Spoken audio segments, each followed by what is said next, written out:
welcome back. This is Vietnam Steve, and I've got a good one for you today.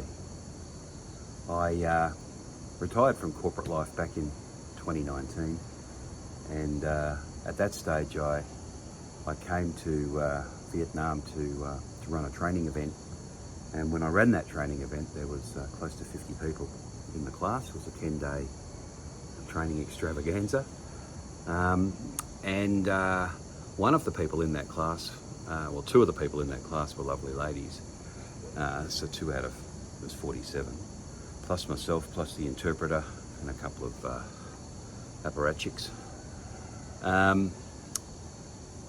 and found out I got on very well with one of those ladies and ended up developing a relationship down the track, and here we are, married in Vietnam, living the dream.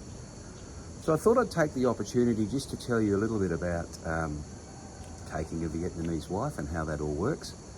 And you know, if you're older in life and you've been passed by, then Vietnam might be the place for you to find your soulmate.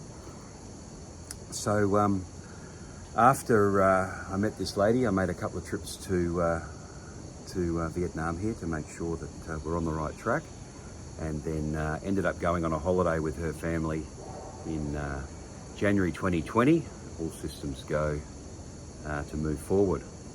Of course, got beset by the plague in March 2020 and proceeded through the usual shenanigans for that.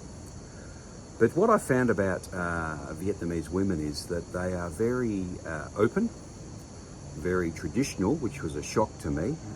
My experience of Southeast Asian ladies has been through bars and nightclubs and those kind of places. It's been a wild old time, and I was surprised to come here and find that where I am in Vietnam, the ladies are quite traditional. They are quite assertive in what their expectations are, and they're very family orientated.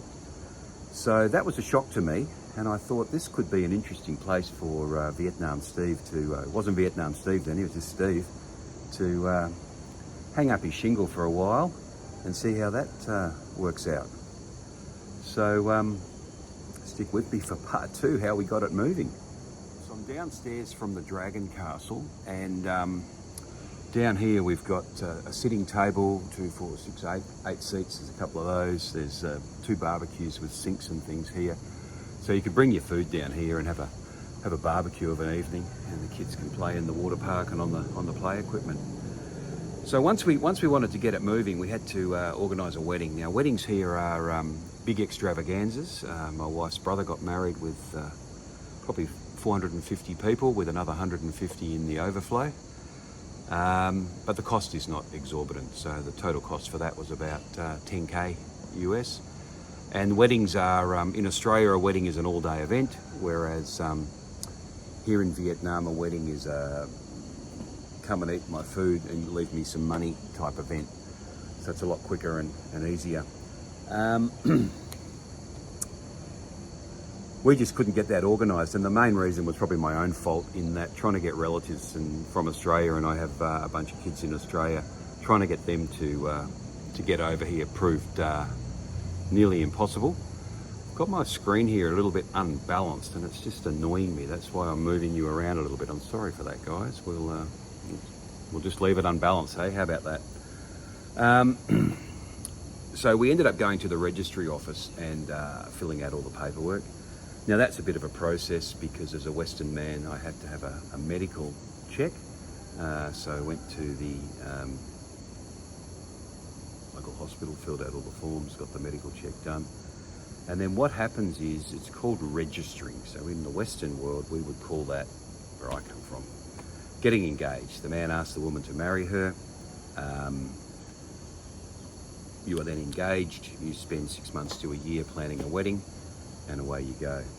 What happens in Vietnam is that you register for marriage and get married 2 weeks later. So it's a bit of a different process. So we registered for marriage, and then essentially a month later the forms are stamped and signed, sealed and delivered, and we're married. So a simple process.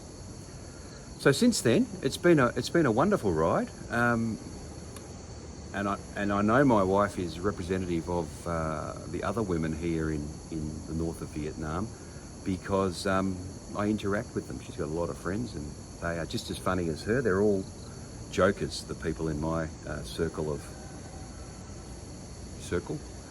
and they all speak their mind. They're very open. They're all looking for a Western husband. Even if they're married, they're looking for a Western husband. They like to ditch their own husband and get a Western husband. And I think that's twofold. Obviously, I know you're thinking it's for the money, and there is something about that. If they had more money, they feel like they'd be better off. We know that's not true. But also sometimes the relationships in Vietnam are not the greatest, and the men don't treat the women with the respect that is expected in the West. So my wife is very traditional. She loves to look after the family. That would be her prime objective. She's making sure that we've got food every day. Kids go out the door for school at 7. She's up cooking breakfast at 6:15. We're cooking in the house most evenings, except if I get bored cooking in the house and we go out. I have to say the food in the house is probably better than, well, it's as good as the restaurants that we go to. And then they like to organise family events. So, you know, during the week we're probably out 3 or 4 nights a week to people's houses to just see how they're going, connect with them, what's happening in their world. Recently, the daughter here went through some final school exams a few weeks back, and the phone was running hot from friends and colleagues across Vietnam asking how she went in the exam. So everybody's interacting with everybody else's family. So I recommend the process. Now, I've got some tips if you are looking for a Vietnamese wife. There's probably 3 things you're going to need to do, and here they are. So number 1 is get off your backside and get to Vietnam. No one's going to want to be with you on a long distance relationship. The women here need attention, and they need physical contact with a man here in country. So you're going to have to get off your backside and get to Vietnam. When you get here, you're going to come with a good heart. You're not going to come here and be a player. You're going to come here with a good heart looking for your future soulmate. So nothing's going to piss the women off here more if you're rotating through them all multiple times over the course of a month or 2. That said, they're very open and they will engage with you. And if you're looking, they'll tell you that they're looking. So get here, bring an open heart. Once that's done and you find the girl that you think might be right for you, you court her just as you would court any woman in another culture. You find out what's important to her. Usually it's going to be her children and her family expectations. And then you work out how all that might fit with your own goals and expectations. It's going to depend on you, whether you can make it work. But I've got to say, I could think of north of 10 ladies in my circle that would be more than happy to meet a Western man that came to Vietnam with a view to either settling in Vietnam or charting a new life somewhere else, with a lady that wants to be loved, wants to look after a family, wants to cook good food and share a joke. So 1, get off your butt. 2, bring an open heart. And 3, court that woman and sign the deal. I hope that's been a help to you today. It didn't seem as complicated to me as you would think it would be, just thinking off the bat. And here I am now, living the dream. Vietnam Steve.